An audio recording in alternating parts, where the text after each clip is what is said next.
movement that he has. Yeah, it was the game plan. We stuck to the game plan. It was flatten them tires. I think people are not used to seeing me kick. And that first round, that's how I wasn't even headhunting. I knew that the head would eventually come. But the plan from the beginning was to take his legs out. If take his mobility, and then eventually the hands would come. I told you guys that he wouldn't go past 3 rounds, and I delivered once again. The clash of heads, I mean, things were going well for you, right? And then you have the clash of heads. Fortunately, didn't stop the fight, but it looked, I mean, that could have been something that really distracted you. It did look like for a minute you got a little bit frustrated. So can you talk about that moment of kind of what you were thinking and how you get your mind back into, I got to move forward? It's crazy. Every time I go through adversity, for some reason, man, like it's like my best friend. And I mean that because it gave me like a certain edge, because I knew that if that cut continues to keep getting bigger and I continue to keep leaking blood like that they're going to stop the fight. And, you know, it gave me a little bit of rage, too, afterward. I'm just like, man, even though it was a headbutt, I'm just like, man, I got to go out there and I got to be able to steal or win that round, because that second round, it was a little iffy for me. The stoppage, obviously it's not your job to make a call, it's the referees, but what did you see from your position? Did you feel like it was a good stop? Man, every time I stopped somebody or I beat somebody, it was too soon. He didn't win the fight. Jesus! It was a perfect stoppage, man. I was hammering some. He started going limp. He wasn't getting up, and as you guys know, Dominick, he'll grab me and he'll do certain things to get up, and the ref did his job. And then, of course, you shocked us all with the retirement speech. I don't think any of us were expecting that tonight. Give me an idea, kind of how long you've been considering this. When you came to this decision to walk away right now. Yeah, but I talked to my mentor, Dave Zowan, especially after my shoulder surgery. I had that time off, and man, I love freedom. This is why you guys saw me at a lot of UFC events. Like, I enjoy that stuff. Since I was 11 years old, I probably have about 600 competitions of wrestling matches in my life. That's all I've ever done, man. Like, I don't have kids. I finally got a girl now. But it's been, I wanna step into that new chapter in my life. I've been extremely selfish, rightfully so, to obtain what I've obtained. Can I say it again, guys? Olympic champ, flyweight champ, and bantamweight champion in the world, and I defended my both titles. And man, I want to leave on top. I did it in wrestling, and I want to do it now in the sport of mixed martial arts. And I just don't see myself coming back, man. I want to remain king forever. The last thing for me, I mean, it sounds like an earnest retirement, and it's all been all about an hour that you've gotten to enjoy it so far. But I mean, I feel old already. Is there anything that would make you reconsider? I mean, if Dana comes to you and says, "Wait a minute, let's fatten up this check a little bit. All the cringe is working. People are buying into the king of cringe. We need you around." Yeah, he knows the number. He knows the number, and but let all these other bantamboys kill each other. Let them have fun. If they're complaining that I'm picking fights and doing all that, I mean, look at my resume, man. They can say whatever the hell you guys want, but I've done everything. I've done everything, and I do feel like I should be part of Mount Rushmore when it comes to the combat sports. In combat sports, I do feel like I'm the greatest combat athlete of all time, what I've accomplished. In wrestling, I wasn't the greatest wrestler, Olympic champ, but I wasn't the greatest to say, hey, he's the greatest wrestler of all time. I'm not the greatest fighter of all time, but when you mix my resume and what I've done, I do believe I'm on top of that mountain, and I do sincerely believe that I am the greatest combat athlete of all time, and I do want to leave on top. Henry, look, I think everyone who's been involved in MMA knows that retirements don't usually stay retirements, and online, I think, probably dealing with the shock of you retiring, there's a lot of people saying that this is a renegotiation ploy. Is it something to do with renegotiations? Do you feel undervalued by the company, or is this really the end and you really do just want to walk away? I really do want to walk away, but like I said, man, money talks. Money talks. But I'm happy with the UFC. I want to say thank you to Uncle Dana, Hunter Campbell. They take care of me, but I'm ready to start that new chapter in my life. As a Mexican American that comes from Mexican descent, man, I have nephews that are 27 years old and at 25. I already didn't have a kid, you know? And I got about 12 nieces and nephews, and you know, I want to start that new chapter in my life. And, you know, I could never do that as a kid that was raised by a single mother. I could never fight and try to raise a family because I know what it takes, man. And I know that I'm very selfish to myself. Like I said, rightfully so. So, you know, What was and it's not a plot, man. When I walked away from wrestling, I completely walked away, never looked back. And I rarely even went to a wrestling room. And I almost feel the same way with mixed martial arts. And wrestling was my first love. What was Dana White's reaction? I don't know, man. At first, he was kind of like, do what's best for you. But he's like, shit. You know, we lost a good one. But, you know, I appreciate it, man. I appreciate everything that the company has done. I would never want to, you know, bad talk them because they give an opportunity financially. And I'm just looking forward to getting into business, to get into real estate. There's so many layers to Triple C that you know, I don't even know who I am. Like, I love certain traits, and I love to do certain things, and I'm like a bird, man. I love to fly. I love to experience new things. I'm a conqueror. I'm cringy. I'm corny. I'm cringy. But I'm a champ, too. If so the title now gets vacant. If you were the UFC, who are the two fighters that fight for the bantamweight title now? No, if I was the UFC, I'd make a tournament. I'd make a 4-bracket tournament. Peter Yan, Aljamain Sterling, Cody Sanhagen, and then I'm thinking of one more. Who? Sterling? Yeah, Sterling. I said Sterling, and maybe Baldo. I'm not sure, but no. I mean, yeah, I think that's fair. Or even Marlon. Throw Marlon up in that mix. Frankie? Maybe. I don't know, man. That's up to the UFC. But I'm just saying, like, I just feel like these guys have to kill each other in order to get that belt now. And I don't feel like, as much as they like to complain, Peter, oh my God, Triple C is a piece of shit. He hasn't beat nobody. And I think he needs to fight an Aljamain Sterling or a Cody Sanhagen in order for him to get a title shot. Like, it's not just him because you beat Uriah Faber, dude. Come on. Or Aljamain Sterling, too, for that matter. I think he deserves it probably more than Peter or Petter. Thanks, Henry. Henry, straight ahead right here. Yeah. Any regrets in your career now that you're hanging up? No regrets. Ultimately, I never really saw myself going back down to 125. The fight with Joe even the fight with Joe doesn't bother me. The loss there, because I don't think it's just not worth for me to go back down to 25. I ain't that crazy. I'm surfing at 35. And then you called yourself a conqueror. What if Vince McMahon shows up and says you'll come on over to the squared circle? Man, I would love to do an appearance, man, but the stuff that they do at the WWE, shoot, I would love to beat up on Rey Mysterio. He can bend the knee too, and Kurt Angle. And then one final one, you, of course, from Phoenix, and Dominick is from Tucson. As someone from Arizona, there's a rivalry between those two cities. Does that make this victory even more sweeter? Oh, absolutely. Like, I don't know if I could live with myself losing to Dominick, you know, and all respect to him. You know what I'm saying? And the reason why I even chose Dominick too, it wasn't so much, I remember one time I had called him, and this was because of my mentor. Because I was getting ready to fight Demetrius, and I had called him to ask him for advice, but it was because of my mentor.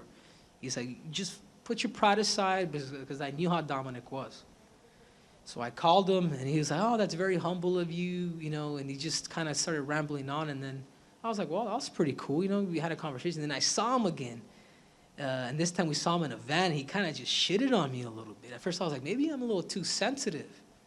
And then I just thought about it. It just reminisced in my mind. And I'm just like, man, this dude was really, he was kind of a prick about it. And I says, since that day I wanted to fight Dominick. So it really had not so much to do with the legendary status, because I chose Aldo for that, but unfortunately he couldn't fight. But it was more of that kind of tugged me, that made me want to fight him again. That made me want to fight him because of that. You know, because even though I do say a lot of things, even though I do talk a lot of stuff, man, deep down inside, man, I'm a good person. And if you guys don't like it, then I saved the division. I saved the flyweight division. I defended my flyweight title. I defended my bantamweight title. And I can die in peace, guys. And I deserve this, man. I deserve to leave on top with 2 belts. And there's no flyweight champion because that flyweight champion is right here.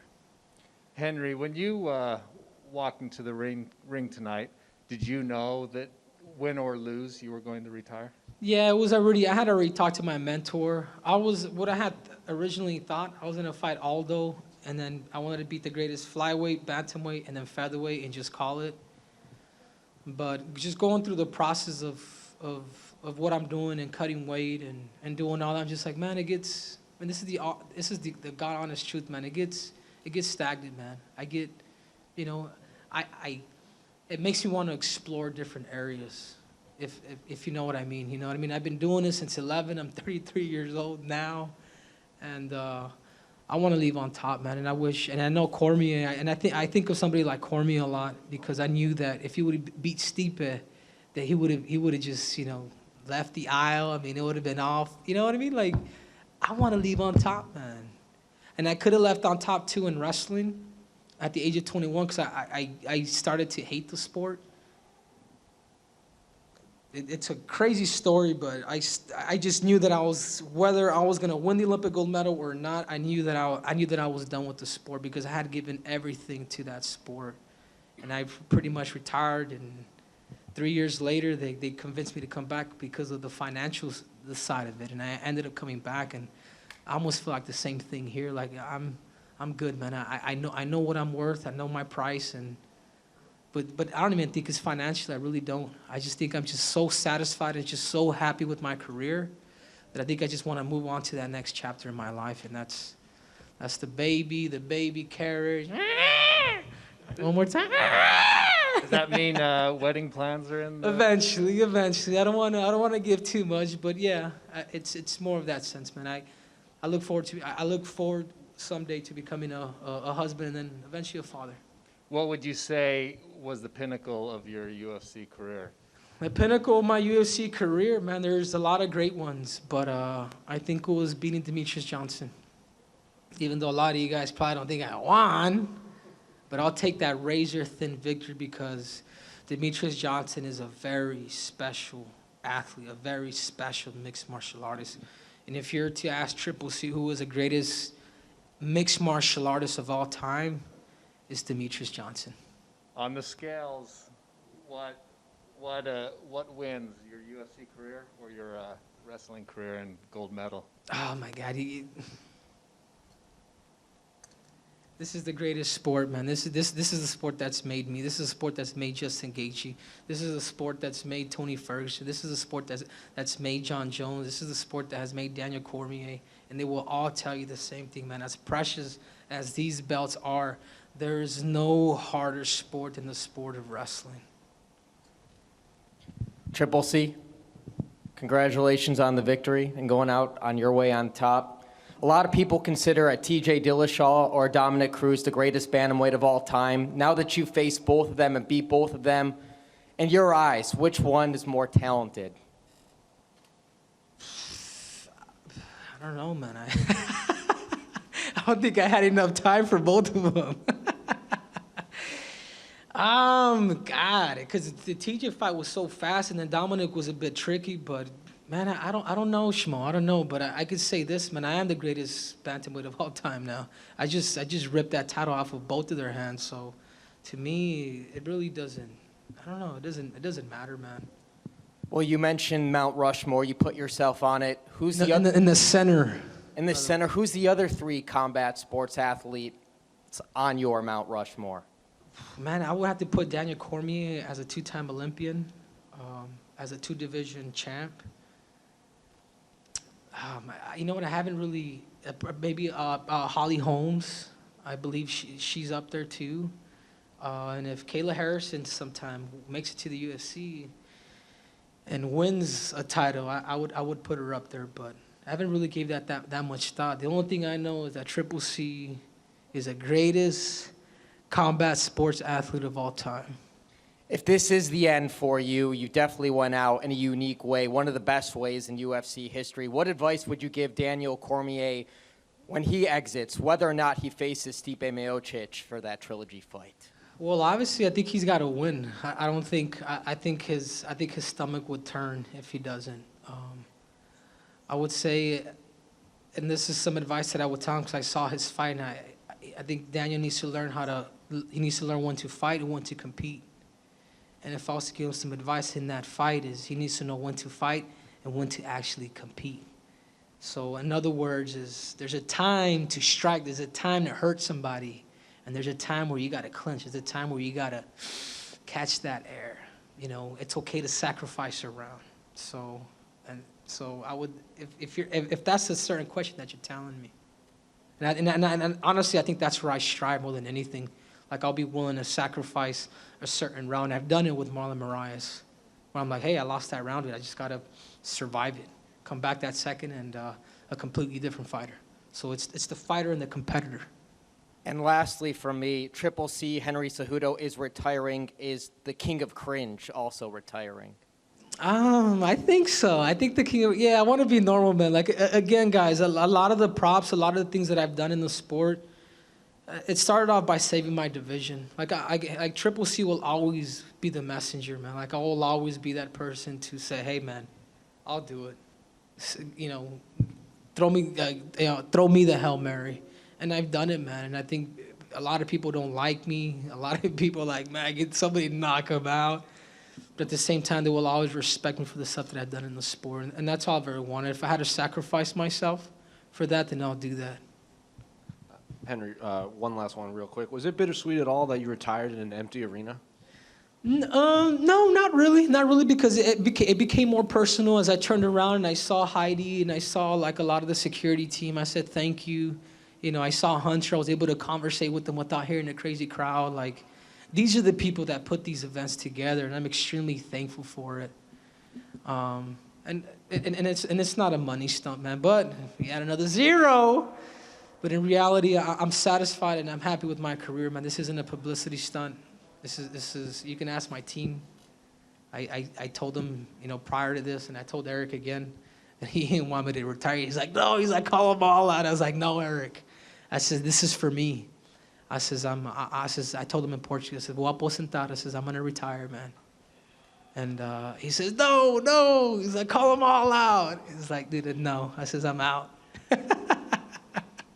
Captain Cringe. I think he's still a little bitter.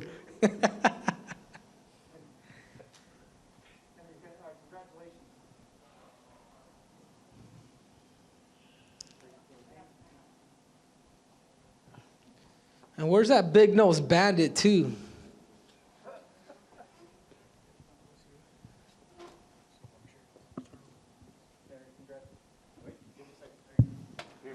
Congratulations, Henry. Great fight tonight.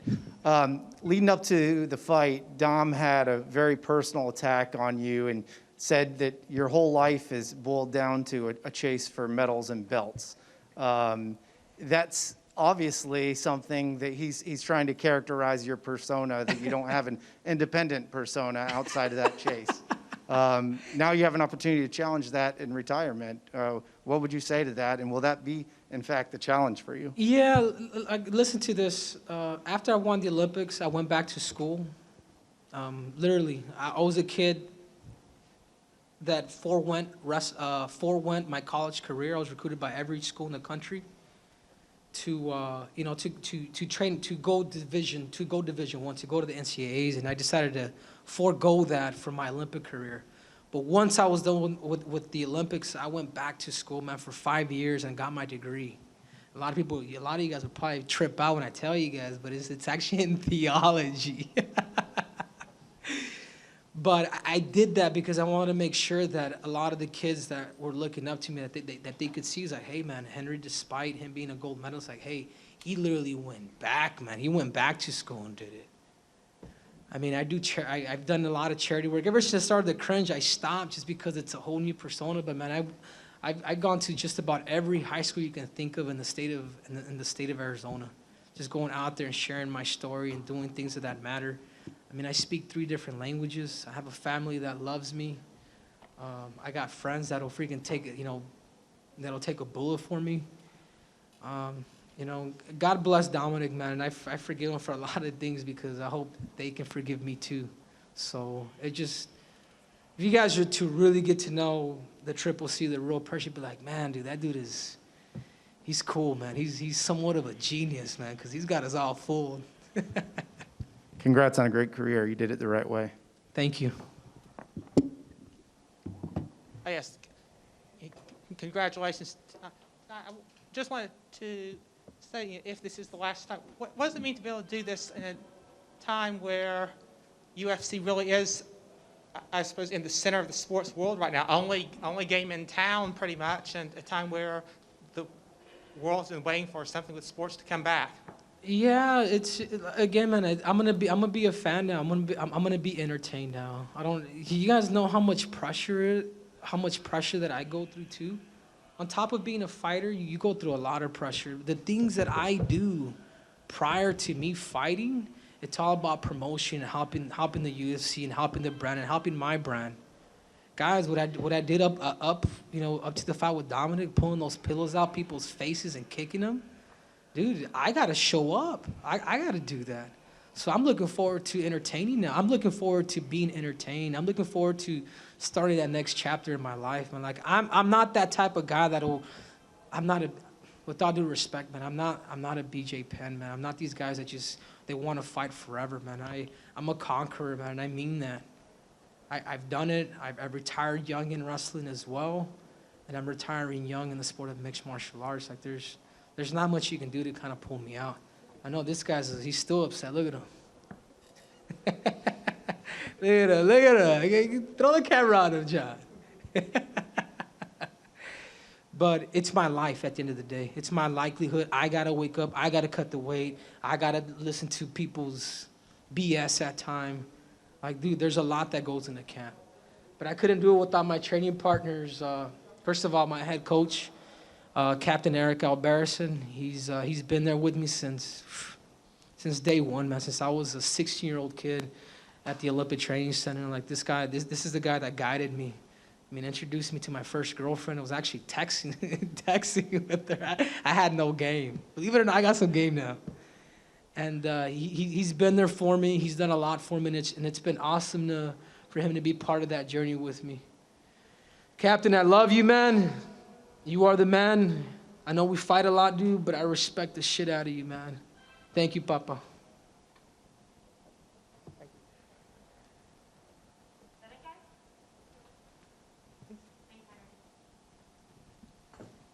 Thank you, guys. One last thing before I leave. You guys turn on the mics. Can you guys turn it on real quick? I got one last thing before I leave here. I still want to see Ariel Helwani and the Schmo go at it. Please, Dana White, do it for Triple C. Triple C's out.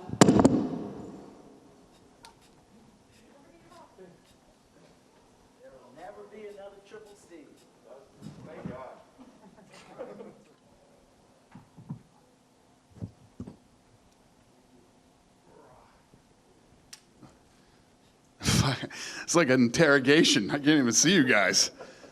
Holy shit. Can't even see my paper. We had two transports tonight, Price and Ferguson. Fight of the night was Ferguson and Gaethje.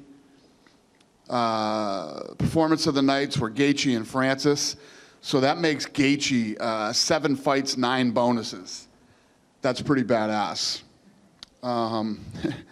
Gate was 0, attendance was 0. That's a first. Dana, I mean, obviously, I know it means a lot probably just to get this event done, to get back is an accomplishment in itself. But then to end it the way we did with that main event, just absolutely incredible. Can you talk about just how you're feeling at this moment after that fight?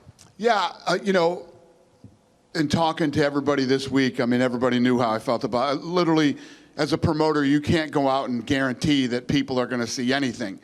This is like, I don't know, in my 20 years of doing this, maybe only the second or third time I've ever guaranteed you that the main event would be incredible. And, the fight was really good. I thought, I don't want to take anything away from Gaethje because he fought an incredible fight. But I thought Tony looked off tonight. Thought he looked slow, and I would have to imagine that cutting weight twice in a month will affect you, So I don't know if that was it or what, but the guy isn't fucking human. He's got a chin like nothing. Nobody takes Gaethje's punches like that. Nobody I've seen since I've been watching, Gaethje fight can take punches like that. But this kid did, man. Tony Ferguson is. He's a special human being. No doubt. With there being no crowd, we could actually hear you afterwards. After the stoppage, you told Herb Dean, "Good job, ref. Good job, ref." So you felt the stoppage was well timed. Yeah, I don't want to throw anybody under the bus, especially this guy, because I love him. But Chuck Liddell is like blowing me up, saying that was a horrible stoppage, and that's crazy. I actually think the fight could have been stopped a little sooner, to be honest with you. Tony took a lot of damage tonight. Not only did he take a lot of damage, he took damage from a guy who fucking hits like a truck, a guy who punches very hard, and usually knocks people unconscious when he hits them with those shots. So I think the stoppage was great, and I think it actually could have been stopped sooner. We haven't seen Gaethje yet. I mean, he clearly took a little bit of damage as well. But do you have an idea? I mean, how soon you'd like him to fight Khabib, or when we could put that fight together? Well, Khabib tweeted that he's ready to go this summer, so we'll get back home next week and figure out, what's next and get this fight together as soon as possible. Fantastic. I want to ask you about Henry Cejudo. Obviously, a great performance by him as well. Incredible. Looked incredible tonight. The retirement, take you by surprise? I mean, did you have any inkling that maybe that was coming? Yeah, he's been talking about retirement to us for the past several months. I didn't know he was going to do it tonight, but I knew he's been talking about it. And my opinion on that.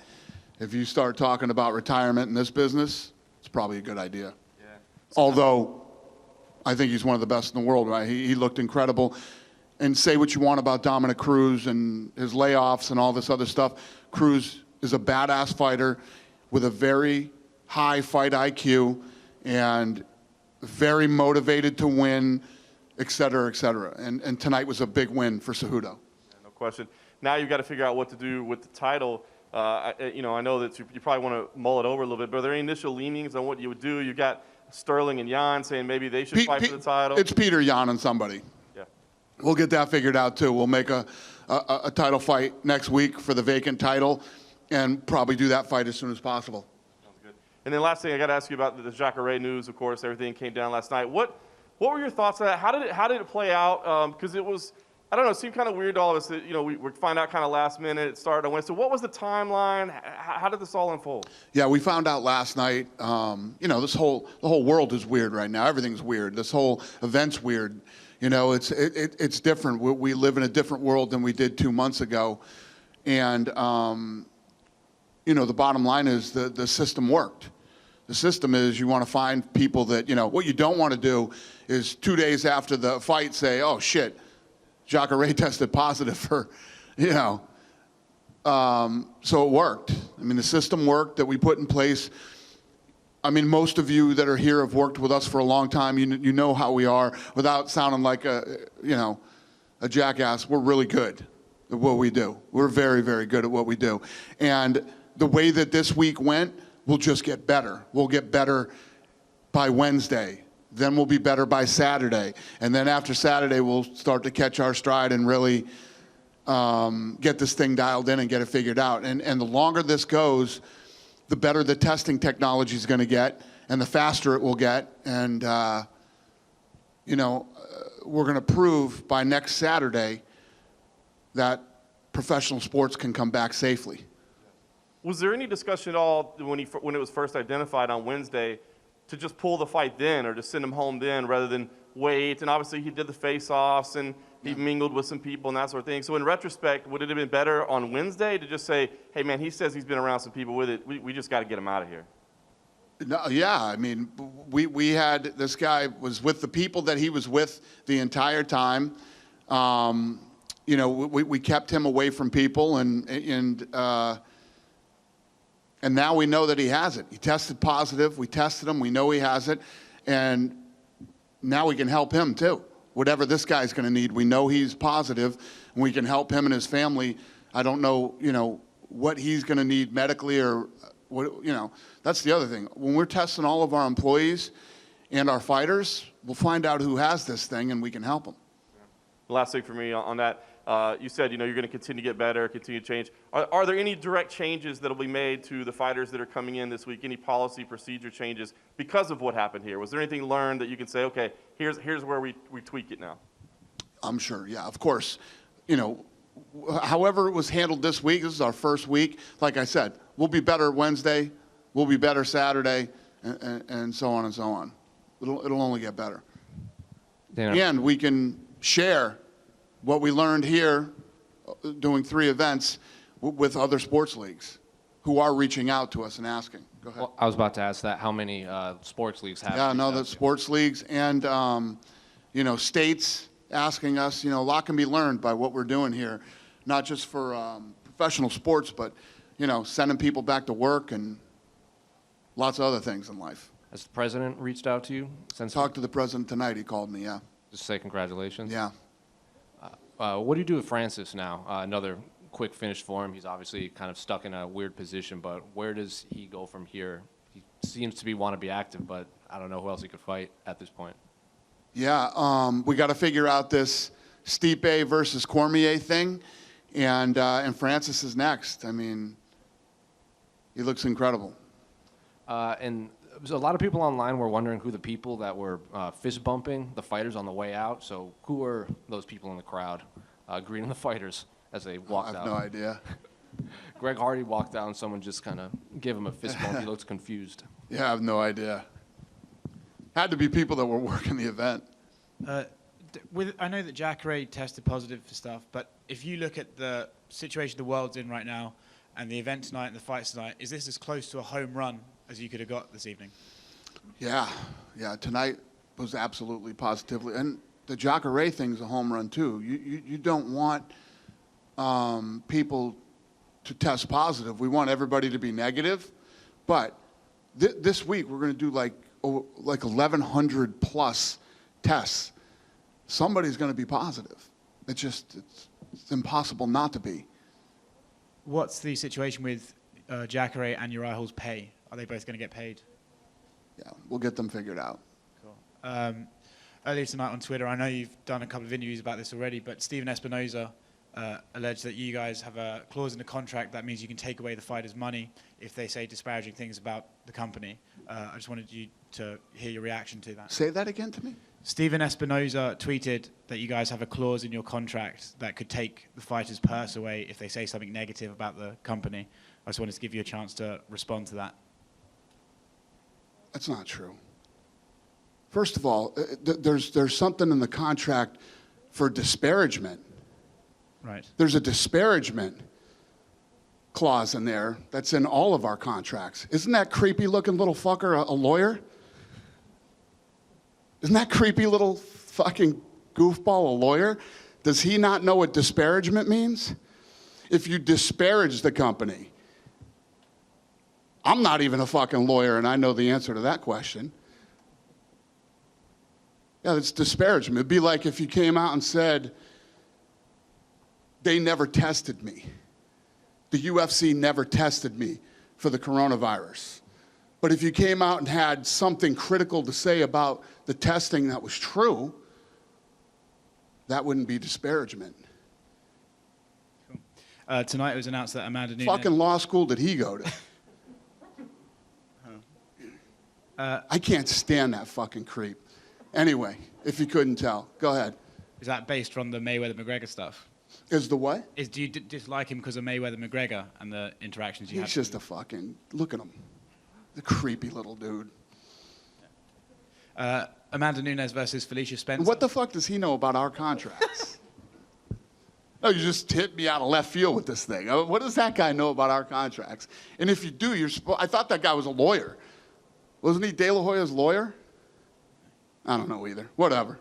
But anyway, yeah. I hope I answered your question. Yeah. That's the truth. Thank you. Amanda Nunes versus Felicia Spencer announced for UFC 250. Is that the confirmed main event, or are you looking to add potentially another title fight? I don't even know. Right now, off the top of my head, No. I got so much other shit going on in my head right now. I don't know. Joe Rogan was interviewing the fighters tonight in the cage next to them, and he said on commentary multiple times that he wishes Cruz, Anik, and Cormier could just sit together properly. Why are those guys spread out and then have them do like spots together and stuff like that? Yeah, obviously there's this, the whole social distancing and keeping people away from each other and everything. Everybody here was tested, The people that are still here we know are negative. I don't know. We're just trying to, like I was saying with Morgan earlier, we're still figuring this whole thing out. This was the first one. It was a success. Wednesday will be better. Saturday will be better than that, and so on and so forth.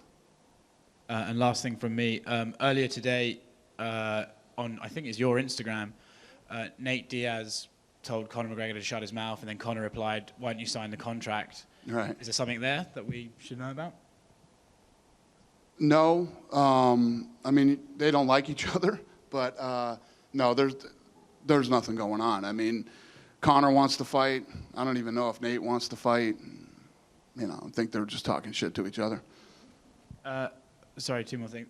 What is next for Dominick Cruz at this point? He lost the title shot. He was out for 4 years beforehand. He looked good in there, but he did lose. Yeah. What do you think's next for him? I don't know. I honestly don't know. I guess that's up to him. I know he was unhappy with the stoppage and, was telling me that he thought the stoppage was bullshit and stuff like that. So I don't know how he feels about it. And is this the end of Tony Ferguson versus Khabib Nurmagomedov? Well, for now it is, yeah. Thanks, Dan. Yep. Dana, President Trump had a message of, this being the first live sport to be back. How did that come about? He, he wants sports back. He wants to do it in these phases. He thinks that sports needs to come back first, then figure out how to get people back to work, and then figure out how to get kids back in school. We came out and we were first, and he congratulated us on being first. Were you surprised? Yeah. Well, I thought it was, it was very nice of him, cool, but very typical of him. This guy's been awesome to me for 20 years. How much confidence does this give you now that UFC 249, is in the bag and moving forward with the rest of the events this year? I was confident, 3 weeks ago. I was confident 2 weeks before that. I knew we could do this. I knew we could do it. I knew we'd figure it out. And even with all the hurdles that we had early on, this has been fun. It's been challenging and it's been fun. I know that sounds a little demented to tell you that I've had fun going through this, but it's been challenging, and I've enjoyed the whole game of it, if you will. So during the pandemic, you didn't get as much rest as the rest of us did. Yeah, no. Yeah, my poor team. Where's Hunter? Where's Hunter? This guy was within an inch of death. The coronavirus was going to kill him before it even fucking got to him. My team has worked hard, and yeah. One last thing for me. You were there, cage side, no crowd in the stands. What was that experience like? Weird. It was weird. You guys must have thought this too, but during the Tony Ferguson Gaethje fight, crowd would have been going insane during that fight. There were just so many moments in that fight where I was like, if there was a crowd here right now, this place would be going nuts. And there's so many things that you love about live sports, whether you're home, in a bar, or there live, and one of the big key components to live sports are the group of people that you're with, and the energy that you get when cool things happen. And tonight was an amazing event, but that was definitely missing tonight. These moments where I mean, just the walk-ins alone. How fun are the walk-ins when you get that main event and the lights drop and the feature starts playing and then the walkout music comes and they come out of that tunnel to buffer to the first punch being thrown. I mean, it's all part of what makes this so great. Have you heard back from ESPN? Any feedback on how well the show or how happy they were with it? It did very well, and they're very happy. Yeah. They should have listened to me 3 weeks ago. Hey, Dana. Yeah. Hey. Right here. Hi. With this being the only show in town, was the placement of ads, price placement leverage, was that any different to advertise? Were you able to have more leverage for advertisers with this being the only sport on Saturday evening? I don't know about that. I think that, that's ESPN's deal. I'm sure whoever was advertising was happy there was a live event, I don't know how that works. Calvin Kattar, impressive victory against Jeremy Stevens, 5.5 pounds overweight. Is it safe to say he's got a top 5 opponent next? What would you say is next for him? Maybe a rematch with Zabit? I was super excited about that fight all week, and that fight delivered exactly like I thought it would. I mean, Calvin Kattar, proved tonight who he is and that he's here to stay and that he's the real guy. And Jeremy Stevens, I love that kid and have since the day he walked into this, this organization. That guy fucking brushes his teeth with bad intentions. He is a fucking savage, man. And I love watching that kid fight. So,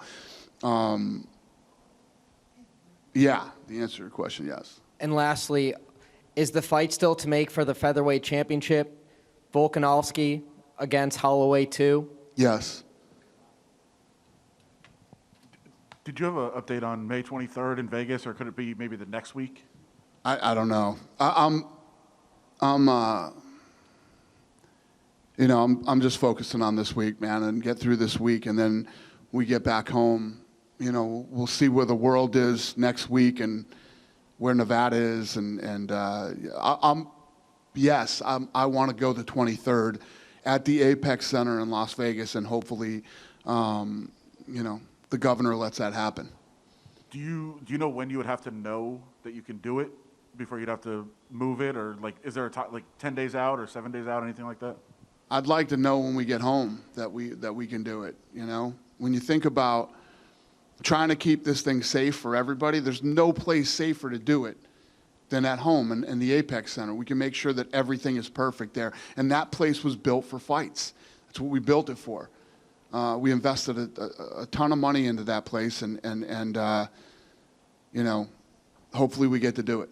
You said some organizations reached out. Did the Nevada Commission reach out about what you guys are doing here and maybe give approval or anything like that? We've been working with the Nevada Commission since this whole thing started. We work really closely with them and have a great relationship with the Nevada State Athletic Commission. So we've been working with them since day one. How quickly would you like to know what to do with the 35-pound belt, or do you want to wait till Henry kind of settles down and finalizes? To do with what? With the Henry's belt, or do you wait if he's really serious about it? No, I mean, listen, what you do is we have 2 more fights here this week. We got Wednesday and Saturday. So my team is going to be buried, working this week. You let that guy take a week, go home, or whatever he's going to do and think about it. And then when we get home and get back to work on Monday, we call Henry and say, is this really what you want to do?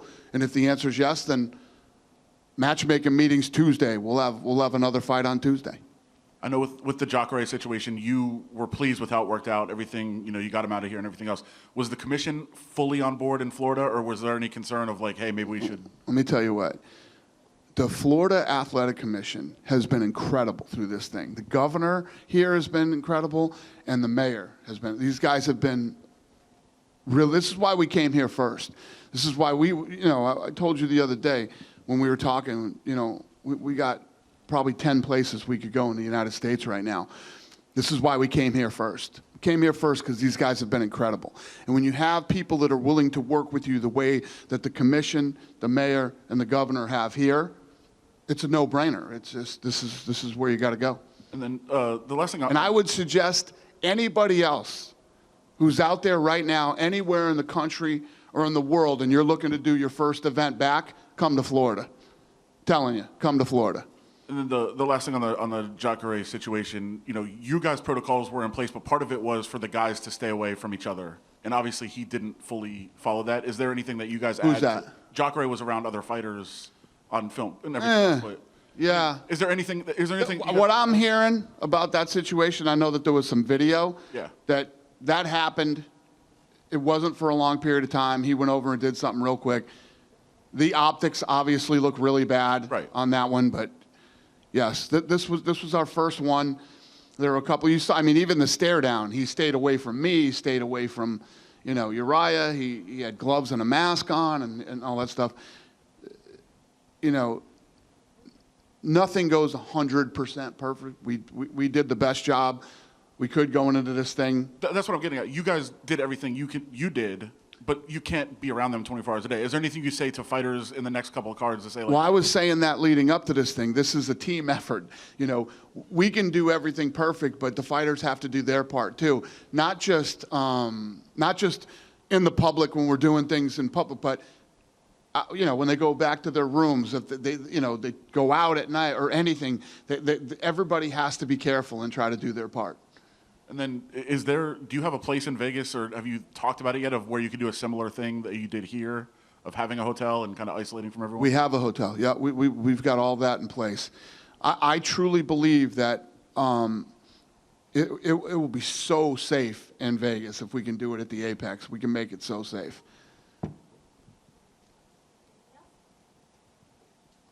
That's it? And thank all you guys for coming too, man. I know, you know, this thing scares a lot of people, and you know, thanks for coming and supporting it. We appreciate it. Be safe. Have a safe trip home.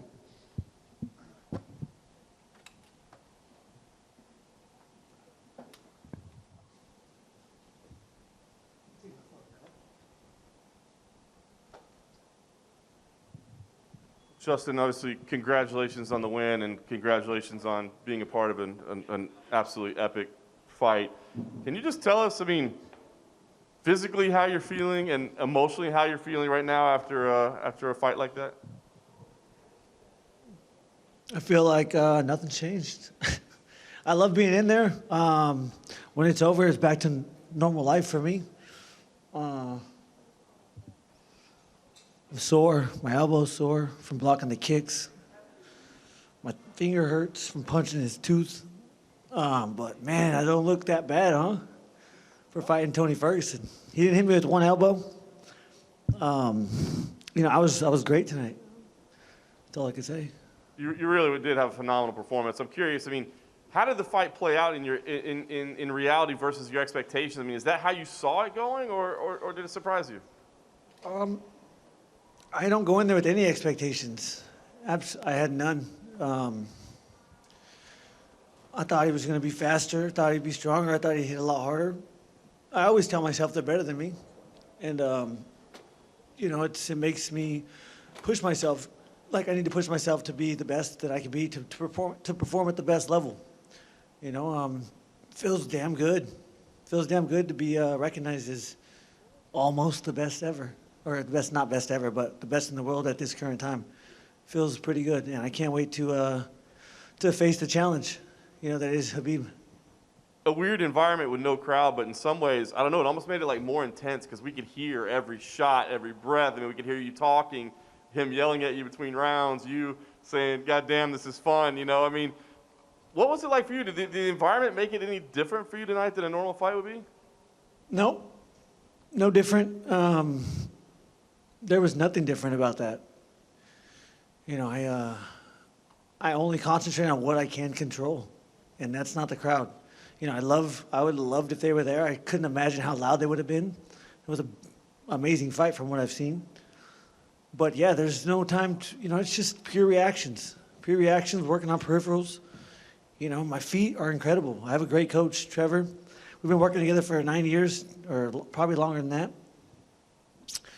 And yeah, man, we're honing my skills. And you know, I'm pretty damn good. at any point in time when you're hitting him as repetitively and as hard as you were and he's not going away, is there any frustration coming in or wonder, like, how am I going to get this guy out of here? No, never. When they stopped it, I was really surprised. You know, once it starts, it's a blur for me. You know, I'm a competitor. I've been competing since I was 4 years old. I'm a show off. You know, I know how many people were watching. I know how it makes me happy. I know how good I just made so many people feel. And that feels great. You know, just pure exhilaration. I know I just screaming. You know, I know all over, you know, not just in this country, but all over the world. I get messages from all over the world saying how, you know, they're my fans, whatever. But humans recognize effort. I give max effort every single time. And it feels good to share this feeling with as many people as I know I just did. At first, you threw down the belt, said, hey, you know, I want the real one, but it is there with you now. But, I mean, now, can you enjoy it a little bit? I know what you're saying. I mean, you're not the first person to say, I don't want the interim title, I want the undisputed title. But, I mean, it's still a UFC title. Yeah, no, it is good. It feels great. That's the competitor in me, you know. That's the mindset I have to face, again, the challenge that is Khabib. I can't think of myself as the champion because, you know, for one, I'm not. And for two, Khabib's still there. And so, again, I can't become complacent. I have to, it's always the first fight, you know. People think they're infallible. That's what will kill you in this sport. My lights can turn on. I'm human. I have a brain. As soon as you shake it, I will go to sleep. I almost did at the end of the second. But the good thing is I'm fighting humans. And so, you know, I just perform. All right, so the last thing for me, Justin, obviously you didn't gather scot-free. You got a couple little, you know, dings here and there. But how soon would you like to fight Khabib? When would you like to see this thing happen? I'm not sure. You know, I'm going to enjoy tonight. Go home to Safford, Arizona, enjoy my family. Enjoy my double bonus. It's 9 and 7. No one's fucking with that. You mentioned about being knocked down in round 2. How close were you, and how hurt were you to going out? I don't know. No idea. I need to watch it. You had an extra couple of weeks to train for this fight because it got postponed from being in California. Now you are in there and you went nearly the full 5 rounds. How important were those 2 weeks to you, cardio-wise? Yeah, it was an extra 3 weeks, and it was extremely important. Not only for my cardiovascular system, but for my mental preparation. You know, I go in there and I go to a special place. You know, not many people can go to my special place with me. But it takes time to prepare for that mentally. So, yeah, it was critical. You mentioned that you thought he'd be a little bit faster. Dana White actually said he thought Tony looked slow tonight as well, and he speculated that maybe that weight cut he did a couple of weeks back could have had something to do with it. Do you put anything into that? No. Okay. There's not a lot of people that haven't stepped in an octagon that should say anything like that. And lastly, what do you think Tony should do next? You know, him in that Khabib fight was always there. It was always there. That's always what was next for him. Now that's gone. What do you think Tony should do next? Is there any sort of fight you think he should be matched up with? I'm just trying to go home and enjoy tonight, man. I don't even know. No, I have no idea. Fair enough. Thanks, John. Justin, right here. We spoke a few times over the past few months, and you were in that limbo phase where you didn't have a fight booked. Well, they booked Khabib, Tony, Connor's name kept throwing around. But now you know who you are fighting next. It's uncharted waters from your past few months. So how does it feel to know you finally get Khabib? Yeah. You know, you get what you ask for. And, you know, all I asked was for a say in my destiny. You know, it would have hurt so bad to get passed up because of politics. And that's all I was arguing against. You know, I have to go to war for myself. And thankfully, you know, I put myself in a position to be here, and I capitalized on it. And then one final one. You said you want to get back to Safford, Arizona. Apparently they're shooting off fireworks right now after your big win. A lot of people woke up to fireworks and said, so what's your thoughts on that? Man, like I said, it feels so good. I know how many people I just made feel, you know, happiness, gratefulness to be part of this journey. I'm grateful to have them. It's the middle of nowhere. We got Walmart. You know, school clothes shopping was vacation for us. But these kids need to understand that you can do whatever you want as long as you work hard. And that's all I've done since I was 4. I've worked hard and I've listened. I've surrounded myself with people that I trust, and then I listen. And they tell me to jump, I ask how high. Justin, 7 UFC fights, 9 fight night bonuses. Why didn't you do the signature backflip off the cage after the victory? I'm getting old. No, I don't know. I was going to do it, and then I think I slipped and accidentally went over the fence. Yeah, one day. When I win the belt, I'll do it. Tony Ferguson cut weight a first time April 18th. Wondering what was going through your mind. Plus, you have a wrestling background. You know how much it sucks to cut weight. He did it twice in less than a month. Do you think that affected his performance in any way, shape, or form tonight? I can't say, but I do believe it would affect my performance if I did that. And lastly, is it 100% that Khabib is your next opponent? It wouldn't be, let's say, Conor McGregor if he stepped in there and money couldn't lure you to a different fight. No, I want the biggest challenge in the world. That's Khabib Nurmagomedov. USA versus Dagestan. And then, I'll go to Ireland and do what I got to do. Thank you. Justin, at the end of the second round, Tony, everybody in the stadium could hear Tony yell over across the ring to you, "Get him off that stool. You're sucking wind, kid." Did you? I assume you heard that, and did that register to you? And I didn't hear it. Didn't hear it, but it sounds like false confidence. False confidence ain't gonna get you anywhere in there. I believe in my hard work. I believe in my coaches. I believe in myself. That wasn't going to deter me. I control my thoughts and emotions. Nobody has control of that. Nobody gets control of that. So, he's trying to psych himself up. He knew he was in trouble. He just caught me with a good one. Maybe, I don't know, maybe he thought I would quit, but he found out really fast that there's no quit in me, and he'd be a fool to think that I would. Great job tonight. Thank you. No más? Thank you.